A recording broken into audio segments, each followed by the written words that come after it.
everyone, I'm glad you're here. Thank you very much for joining me. It is Thursday, October 10th, 2024. Here we have the path shown for Hurricane Milton. It made landfall near Siesta Key, Florida, as a dangerous Category 3 storm. It evidently has weakened to a Category 1 as it cut through the state and moved offshore, according to the National Hurricane Center. Here we can see the path, and hopefully it's going to go out into the ocean and continue unless they decide, whoever, to control this hurricane and make it sweep up across maybe South Carolina, North Carolina, and Virginia. God, I hope not. I heard people were donating to FEMA. Boy, don't donate to FEMA. They're sending most of the money, or spending most of the money, for the illegal immigrants that they hope one day will become democratic citizens.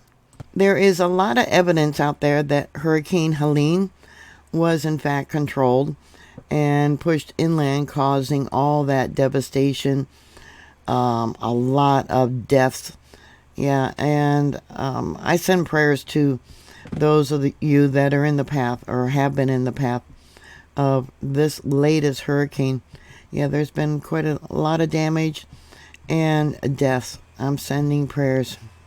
Now, I don't know if it's true or not, but evidently they used nanoparticles to seed Hurricane Helene and radio waves to force the last devastating hurricane. Yeah, hundreds of miles inland. I hope they don't do that again. On this date, 70 years ago, there was Hurricane Hazel. I was born today on October 10th, 2054, during that hurricane. When it passed over Haiti on October 11th, the death toll was estimated to be between 400 and 1,000. Yeah, the latest Hurricane Helene probably will surpass that. Much like these recent hurricanes, they had winds as high as 150 miles an hour. Winds of 98 miles an hour were measured in Wilmington. I'm an Army brat. I was born on an Army base there in Virginia, and you can see the track of Hurricane Hazel. On October 14th, 1954, the U.S. Weather Bureau issued a warning saying that the forecasters felt that the center of Hazel would remain offshore and weaken. Instead, the hurricane took a northwest turn and headed towards land. Hazel made landfall as a Category 4 hurricane near Calabash, North Carolina, close to the North Carolina-South Carolina state border, halfway between Myrtle Beach and Wilmington. You know, I know they've been controlling the weather, doing tests for the weather for a long time, decades and decades. Makes me wonder if this was one of their tests. They had a storm surge of 18 feet along the North Carolina coastline. 19 people were killed in North Carolina back then, with several hundreds more injured. 15,000 homes were destroyed and another 39,000 were damaged. So what's causing these latest storms? Who knows? We've had 3 X flares. I reported that last night.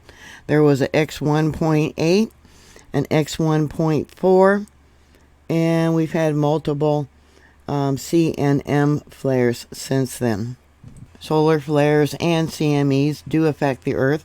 It affects people's health. It affects the weather. It can cause earthquakes. If the fault lines are ready to go, or volcanic eruptions. Yeah, these solar flares and CMEs are very dangerous. Tonight you might be able to see the northern lights, the auroras. Look at this. They're talking about all the way down to Alabama.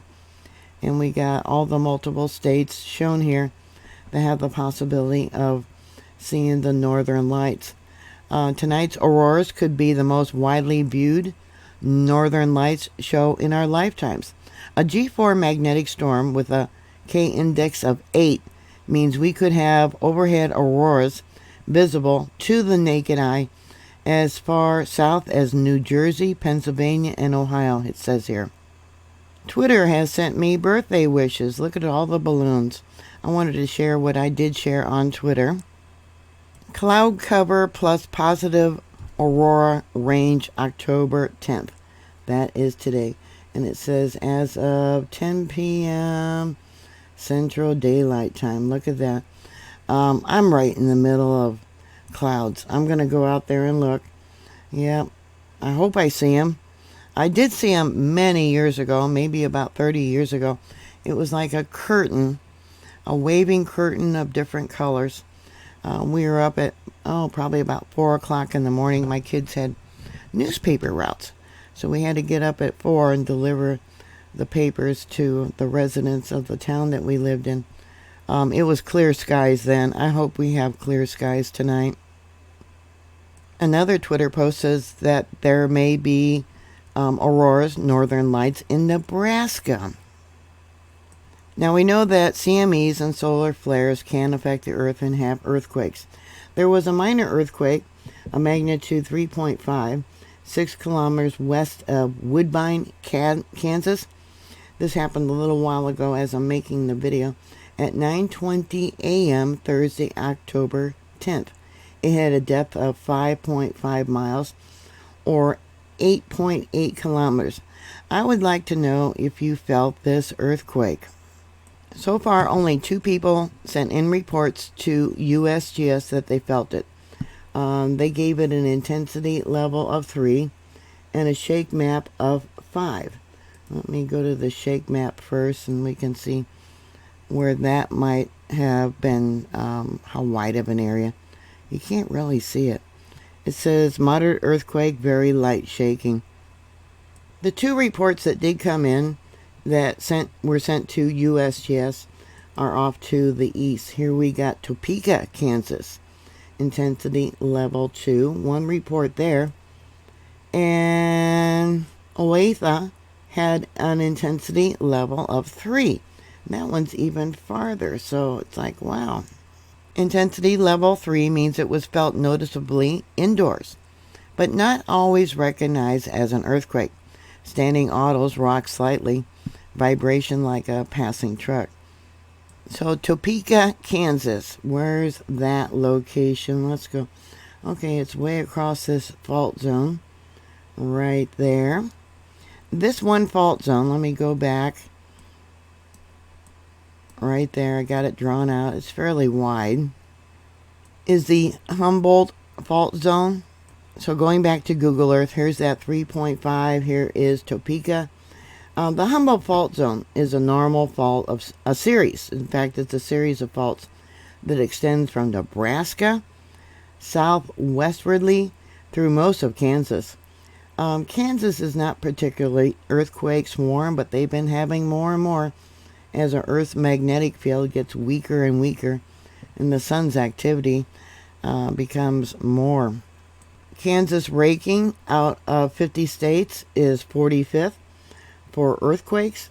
However, the north central part of the state, particularly Riley and Pottawatomie counties, is the most prone to earthquakes. The Humboldt Fault had the largest earthquake in Kansas history.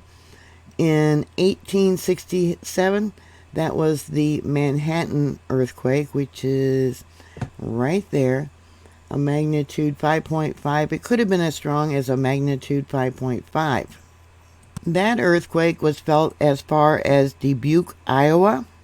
Then in 2013, because of the increase in seismic activity, mainly in the south central counties along the Oklahoma state line, new monitoring equipment was put in by Kansas Geological Survey researchers to help determine. They helped determine that the increase in earthquakes were in fact caused by the disposal of wastewater for the extraction of oil and gas.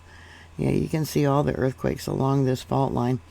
Yeah, and yeah, all this injection, yeah, probably has helped reactivate a lot of these earthquake faults There's many of them that run north to south, and you can probably figure out where they're at because fault lines often follow rivers and streams. See that? See them through here?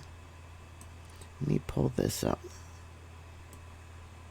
So in 2017, they added 2 new instrument monitoring systems. Before the networks were operational, a vast majority of the earthquakes in the state, both natural and induced, did go undetected because they were too small to be picked up by distant seismometers or even by people. Yeah, praying for the people in the path of Hurricane Milton. What are your thoughts? Did you feel this earthquake? Please put your comments down below. Thank you very much for watching. Always be prepared for a disaster. There is so many things going on around the world. You know, we got major flooding and tornadoes. I believe there in Florida they had 120 tornadoes.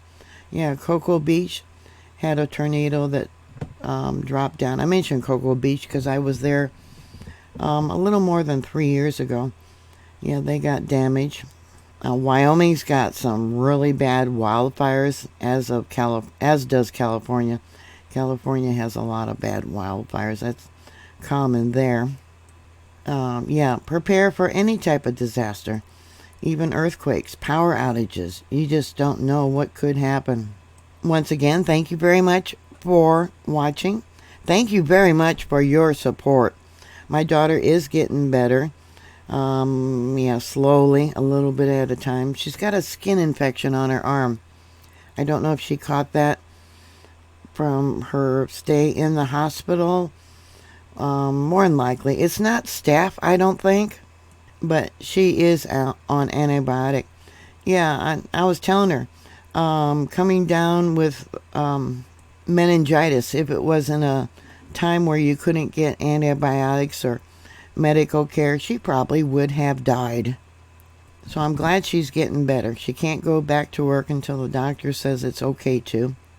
So if it wasn't for God, number one, and the close access to a medical facility, she probably would have died. Yeah, have antibiotics in your medical supplies also. Jace Medical, you can buy through them supplies of antibiotics, and you can get a year's supply of many of your medications through them also. So it would probably be a good idea. I got a year's supply of 2 different types of medications that my doctor prescribes for me, but I got a year's supply instead of just 3 months through Jace Medical. So always be prepared for a disaster. Thank you very much for watching. Please like, share, and subscribe, and I'll talk to you later. God bless y'all.